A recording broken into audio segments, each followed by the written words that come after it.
షర్మిల జగన్ అన్నా చెల్లెళ్ళు ఎడ తీశారు మమ్మల్ని. అది నాయుడు రామూర్తి నాయుడు ఎవరు ఎడ తీశారు? అశోక్ గజపతిరాజు, ఆనంద్ గజపతిరాజు మా చిన్నప్పుడు వీళ్ళిద్దరూ ఎప్పుడు చిరో పార్టీలో ఉండేవారు, ఇద్దరు ఓన్ బ్రదర్స్. ఎవరో విడదీశారు. ఇప్పుడు ఆ కేసీఆర్ అని బయటికి రాగానే వీళ్ళు టికెట్ ఇస్తున్నారు. ఎవరో విడదీశారు? ఒకే కుటుంబంలో ఇద్దరు ఉండకూడదు చిరో పార్టీలో. ఇప్పుడు ఏంటంటే వాట్సాప్ యూనివర్సిటీలో ఇంక వాళ్ళు ఇష్టం ఏదో రీసెర్చ్ మెటీరియల్ అంతా పెట్టేస్తుంటారు. ఎక్కడా లేని షర్మిల అన్న మనిషి కాంగ్రెస్లో చేరటం న్యాచురల్గా జరిగింది. ఎందుకంటే ఆవిడకి అది న్యాచురల్ కోర్స్, కాంగ్రెస్లో చేరాలి. ఈవేళ ఉన్న పరిస్థితుల్లో డెఫినెట్గా కాంగ్రెస్ స్ట్రెంగ్తన్ అవ్వాలి. ఆవిడ ఎంత స్ట్రెంగ్తన్ చేయగలదో నాకు తెలియదు, కానీ కాంగ్రెస్ ఈ దేశంలో స్ట్రెంగ్తన్ అవ్వాలి. రూలింగ్కి వచ్చినా రాకపోయినా అపోజిషన్ పార్టీగా బలపడాలి. బలపడితేనే ఎవడన్నా అడిగేవాడన్నా ఉంటాడు. ఏమో మీరు చెప్పాలి, రోజు జనంలో తిరిగేవాళ్ళు. షర్మిల డెఫినెట్గా రాజశేఖర రెడ్డి గారి కూతురు, రాజశేఖర రెడ్డి గారి మేనరిజమ్స్ అన్నీ ఉన్నాయి.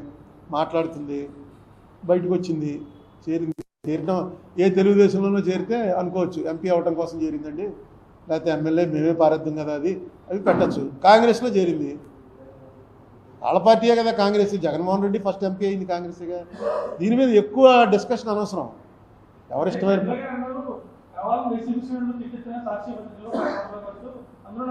ఆవిడికి మీ ద్వారా నా సలహా ఏంటంటే వాట్సాప్ యూనివర్సిటీలోకి అసలు వెళ్ళకండి. ఎందుకంటే ఎంతసేపు వాట్సాప్లోనే సాక్షిలో రాయిస్తున్నారు. అవును, స్టేట్మెంట్. ఇప్పుడు ఎలక్షన్ దగ్గరికి వచ్చాక వీళ్ళు తిట్టింది వీళ్ళ పేపర్లో రాస్తారు, వాళ్ళు తిట్టింది వాళ్ళ పేపర్లో రాస్తారు. కాంగ్రెస్కి పేపర్ లేదు, బ్యాడ్ అది. మిగతా అన్ని పార్టీలకి పేపర్లు ఉన్నాయి, విశాలాంధ్ర ప్రజాశక్తి కూడా ఉన్నాయి. కాంగ్రెస్కి లేదు పేపర్. 1900 మీరు అందులో మీలో సీనియర్స్ ఉంటుంటారు. అప్పుడు 94లో నాకు అసెంబ్లీ టికెట్ ఇచ్చారు. ఉన్నావు కదా అప్పుడు. ఆయన ఉన్నాడు, కృష్ణకుమార్ ఉన్నాడు, దివాకర్ ఉన్నాడు, రామనారాయణ ఉన్నాడు. ఓడిపోయానుగా, ఓడిపోయాను. అందులో అనుమానం. ఎందుకు ఓడిపోయాను మెయిన్ అంటే ఏసీ వైరెడ్డి గారు సిట్టింగ్ ఎమ్మెల్యే. సిట్టింగ్ ఎమ్మెల్యేకి చెప్పలా నీ టికెట్ తీసేస్తున్నావు అని. అక్కడ పివి నరసింహారావు ప్రధానమంత్రిగా ఉండి ఇదేంటిది 70 మంది ఆ రెడ్లు తగ్గించాలి, మనం ఓ 10 అన్నా తగ్గించాలి కనీసం అని చెప్పి మీటింగ్లో అన్నట్ట. అన్నాడని వార్త ఇదంతా పేపర్లో వచ్చింది.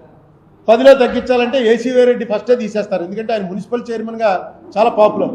ఎలాగా మున్సిపల్ చైర్మన్ ఎలక్షన్ వస్తుందో అంటే చైర్మన్ అవుతాడు అని అనుకున్నారు. ఆయనకి చెప్పలే. తర్వాత ఆయన గొడవ చేశాడు, నాకు వ్యతిరేకం చేశాడు డైరెక్ట్గాను, ఓడిపోయాడు. మళ్ళా 2004లో నాకన్నా బలమైన క్యాండిడేట్ చిట్టూరు రవీంద్ర. ఆయన 96లో ఎంపీ చేశాడు, 99లో ఓడిపోయాడు. ఓడిపోవడం కూడా మిగతా వాళ్ళతో పోలిస్తే చాలా తక్కువ తేడాతో ఓడిపోయాడు. ఆయనకి 2004లో టికెట్ ఆయన తీసేసి నాకు ఇచ్చారు. ఇస్తే ఆయన ఎలా చేశారు, అది లాస్ట్ ఇంకా నామినేషన్ రేపు వేయాలి. ఈవేళ చెప్పి రాజశేఖర రెడ్డి ఏం చేశాడంటే, రవీంద్ర నువ్వు బూరుగుపూడి అసెంబ్లీకి వెళ్ళు అన్నాడు. నాకు ఇంట్రెస్ట్ లేదంటే నేను ఇంటికి వెళ్ళిపోతాను, ఎంపీకి అయితే పోటీ చేస్తాను, లేకపోతే నాకు అక్కర్లేదు అన్నాడు. అంటే అలా కాదు, ఇదిగో బ్లాంక్ ఫారం బూరుగుపూడి నీకు ఇచ్చేస్తున్నాను, నువ్వు వెళ్ళి అక్కడికి. ఇదిగో అరుణ్ కుమార్, నా బీఫామ్ కూడా ఆయనే తెచ్చాడు. ఇదిగో అరుణ్ కుమార్ బీఫారము, ఇదిగో బూరుగుపూడి బీఫాము, ఈ రెండు పట్టుకునేది. నీకు బూరుగుపూడిలో నువ్వు రాసుకో, నీకు ఇష్టం లేదు అక్కడ వాళ్ళని కూర్చోబెట్టి ఎవరు టికెట్ అడిగితే వాళ్ళ పేరు రాసి ఇచ్చేసాయి. అరుణ్ కుమార్ నాకు అవసరం, నా కోసం నేను ఢిల్లీ పెట్టుకున్నాను. సోనియా గాంధీ కూడా అతను ఢిల్లీ తీసుకురావాలన్నారు, అందుకని తప్పలేదు. అంటే అతనికి ఏంటో కథలు చెప్తున్నారు నాకు అనుకుంటూనే వచ్చాడు.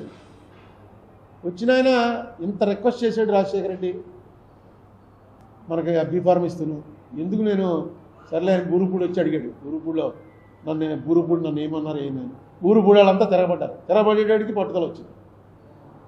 తిరగబడతారు, పెద్ద గొడవ వేళ పట్టుదల వచ్చి ఆయనే పేరు రాసుకుని నామినేషన్ చేశాడు, నెగ్గాడు. నేను నెగ్గాను. ఇది పద్ధతి, చేసే పద్ధతి. కేవలం ఆ రోజున రవీంద్ర అక్కర్లేదని వెళ్ళిపోయి వ్యతిరేకం చేయకపోవడానికి కారణం ఏంటంటే రాజశేఖర రెడ్డి చెప్పిన మాటతోటి ఎందుకు మనం రాజశేఖర రెడ్డికి వ్యతిరేకం చేయాలి, అతను అడుగుతున్నాడు రేపు ఎలాగా సీఎం అవుతాడు. దానికి తగ్గట్టుగానే రాజశేఖర రెడ్డి సీఎంగా ఉన్నప్పుడు చిట్టూరు రవీంద్ర ఆయన చేసిన బూరుగుపూడి కాన్స్టిట్యున్సీలో చేసిన పనులు ఎవడో ఎక్కడా చేసి ఉండడు. ఏమడిగితే అది ఇచ్చేసేవాడు. ఎందుకంటే రాజశేఖర రెడ్డికి అది గుర్తొచ్చేది. మన మాట మీద వెళ్ళి అంటనే ఇలా చేశాడండి. ఈ గివ్ అండ్ టేక్లో ఉంటుందండి. ఎవరో కూడా ఎవరి కోసం త్యాగం చేయడు, ప్రతివాడు ఆడి కోసమే ఉంటాడు. అంటే ఈ ఎలక్షన్లో వచ్చిన ఒక ఇదేంటంటే అర్బన్ ఏరియాలో చదువుకున్న వాళ్ళు వాళ్ళందరూ కూడా జగన్కి వ్యతిరేకంగా ఉన్నారు. ఇందుకు కారణం ఏంటంటే మనం స్కూటర్ రోడ్డు బాగోలేదు, ఇలాంటి కొన్ని చూస్తుంటే కనబడితే ఏం పట్టించుకోలేదు.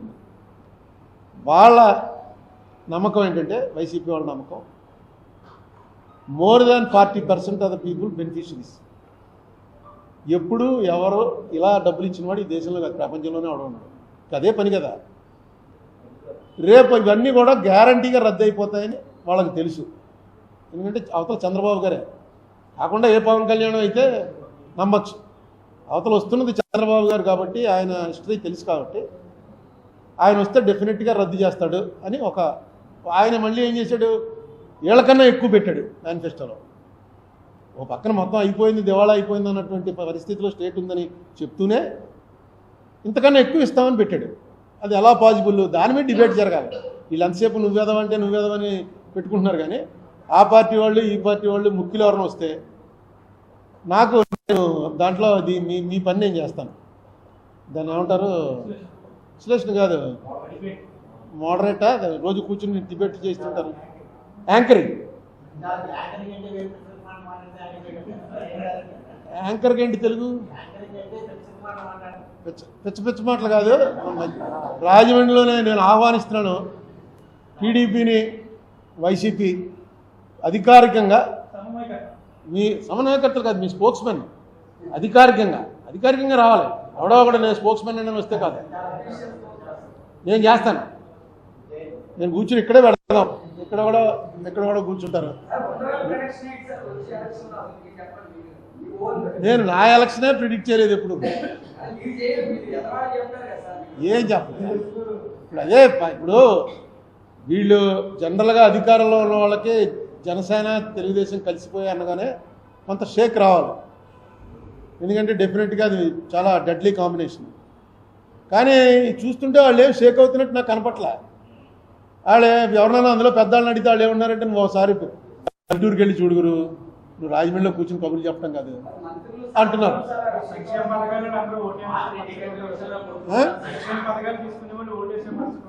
అని వాళ్ళు నమ్ముతున్నారు. అదే ఇప్పుడు జగన్మోహన్ రెడ్డి ఎన్ని రకాల తప్పులు చేయాలో అన్ని రకాల తప్పులు చేసుకుంటూ పోతున్నాడు.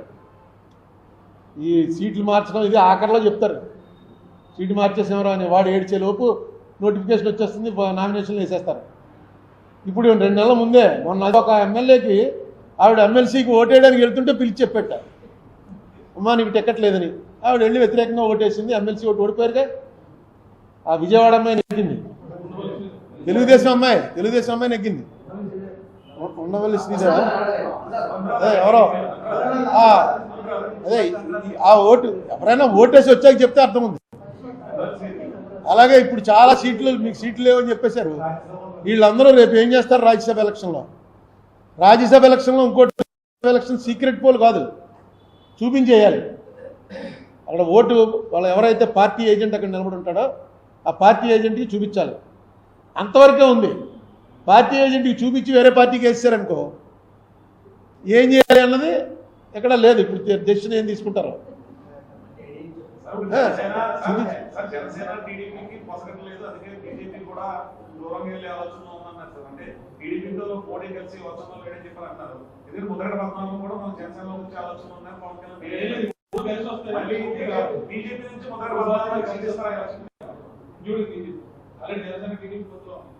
ఈ పొత్తులు కూడా ఇప్పుడు ఇదంతా కూడా మోడీ తేల్చాలి. మోడీ అన్నవాడు మన జగన్ అన్నవాడు ఒకటే పరిస్థితి. వాళ్ళ మనసులో ఏమొస్తే చేస్తారు. మోడీ కనీసం అమిత్ షాతో మాట్లాడతాడు, జగన్ ఎవరితో మాట్లాడో ఎవరు చెప్పలేకపోతున్నారు.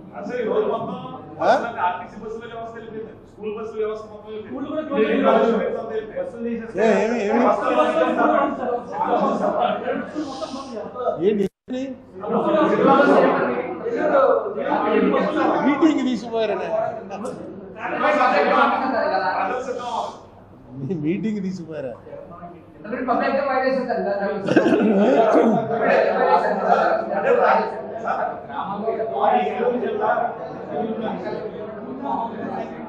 రాజకీయాలు అవసరం సార్. వీళ్ళేమో 3 అంటారు, ప్రజలు ఓట్లేమంటారు. మీరే 3 అంతా తీసుకెళ్ళి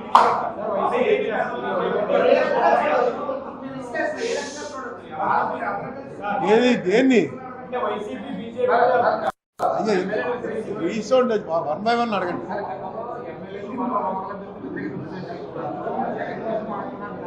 ఏమంటే జగనే 175 స్థానాల్లో జగనే క్యాండిడేట్ కింద లెక్క. వేస్తే జగన్కి వేస్తారు, లేకపోతే జగన్ ఓడిస్తారు తప్ప మిగతా పార్టీల్లో కాదు. క్లియర్గా చెప్పేస్తున్నాడు అతను. ఏమో మరి ఆ ధైర్యం ఏంటో అతను సర్వేలు ఏమొచ్చిందో నాకు తెలియదు. కానీ మీకు రాజమండ్రి నేను నా ఉదాహరణ